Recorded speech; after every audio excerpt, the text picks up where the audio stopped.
انتشر مؤخرا اللغط على موضوع زواج الفنان القدير جاسم النبهان وظهور زوجته المغربية في التيك توك والصور تجمعهم مع بعض. عسى ربي يوفقهم ان شاء الله ويسعدهم ويخليهم حق بعض.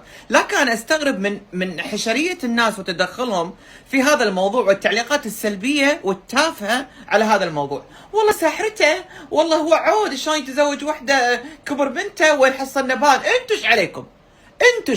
انتوا شكوا اثنين حبوا بعض تزوجوا بعض على سنة الله رسوله. انتوا ايش عليكم؟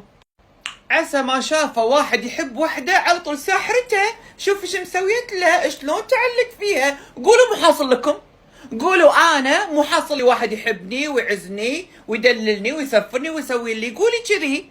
ولا ما في وحده بتحتر ان واحد تزوج وحده ومستانس معاها وسعيد والله يهنيها وتقول ساحرته وتحط 70 عذر وتحسدهم.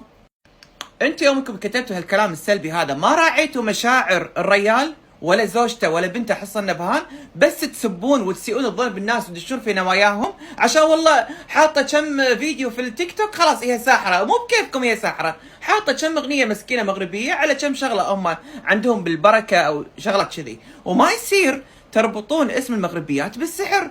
شنو انتم شايفين المغربيات يحوسون بالسماء مع اسعفه؟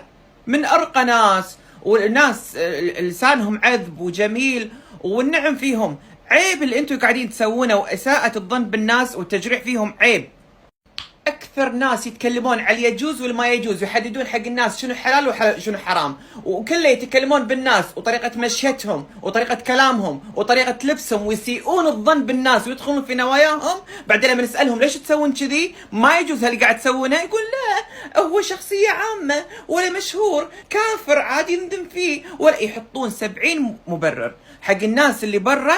كل شيء ما يجوز، بس على الشيء اللي يسوونه كل شيء يجوز. ما شاء الله اللي يجوز والما يجوز ما شاء الله على المشتهات. طحفكم.